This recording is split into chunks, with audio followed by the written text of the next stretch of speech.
When the pandemic lockdown set in March 2020, the Creativity and Change programme immediately started thinking about how we could safely maximise the possibility for our participants in the programme to still be able to meet and learn in person. With the support of the Teaching and Learning Unit and the Research Office in the MTU and RShade, who support our global citizenship education work, our journey began.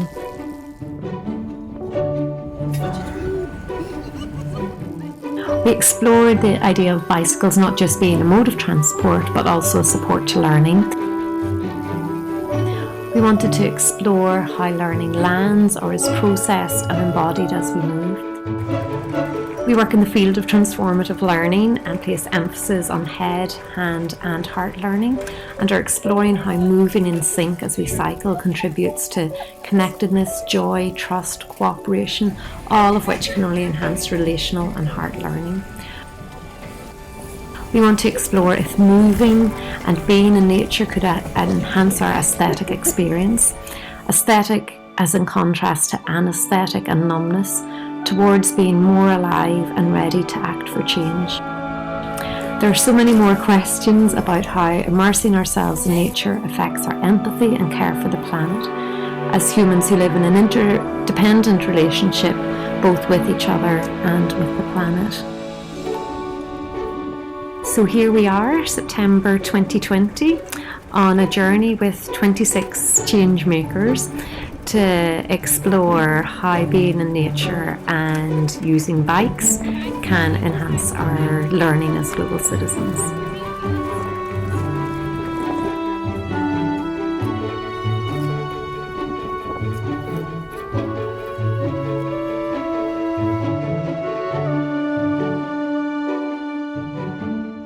Over the summer, I came across this book, Einstein and the Art of Mindful Cycling, and it was while we were thinking towards using the bikes as part of our learning process for the Creativity and Change programme. And in the programme, we're often thinking as global citizens and as people who want to be active for change in our world, how do we balance the connection to our own well-being and the needs of our own communities to the needs of the wider world, and the fact that we share a planet together and need to care for the planet and care for each other. So how do we balance the local and the global? And in this book by Ben Irvine, there's a really nice introductory paragraph where he uses the brain as a metaphor for riding a bike. So when we ride a bike, we mustn't lean too far to the right or we'll fall off the bike. If we lean too far left, or if we lean too far forward or too far back. So you have to find our balance on the bike. So he describes the left side of the brain, being the side of the brain that understands mechanisms and artificial systems and is kind of the practical side of the brain. And we often hear of the right-hand side of the brain being connected to creativity and imagination. And then the back of the brain, I often hear of it being referred to as the reptilian part of the brain, the part that responds with instincts to preserve our own well-being. So he refers to that as the part that's concerned with the local. And then the front part of the brain enable us to see our lives in a wider context. And I think that's just a really interesting metaphor for how we deal in the world and how we balance our creativity with our practical thinking and our sense of caring for ourselves and the local with our sense of broader perspective of caring within the broader world.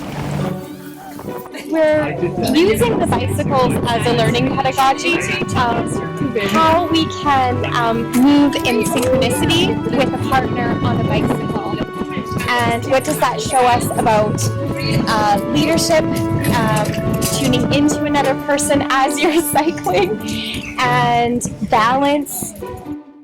In the context of the course of Creativity and Change, we do a lot of group work, and we work collectively because a lot of the issues we'd be addressing, they're issues that we need to work together to combat. We can't be really taking them on individually. It's more powerful as a group. I have great empathy for people, and I always fight for human rights. And today, I've really learned how to connect with nature and empathize beings that are not human and seeing the world through a different perspective. So for me, when we started doing the first exercise in the morning to build up some trust between us as a group, it was for me like tuning each one on a certain level of music, you know. And then when we went to cycle together, that was what happening. We started playing our music. It's really gorgeous, connecting with our environments and just using what we had in the moment. While being outside and moving, like it all kind of ties it together in a really natural way, and in a way that I think reflects the course really well.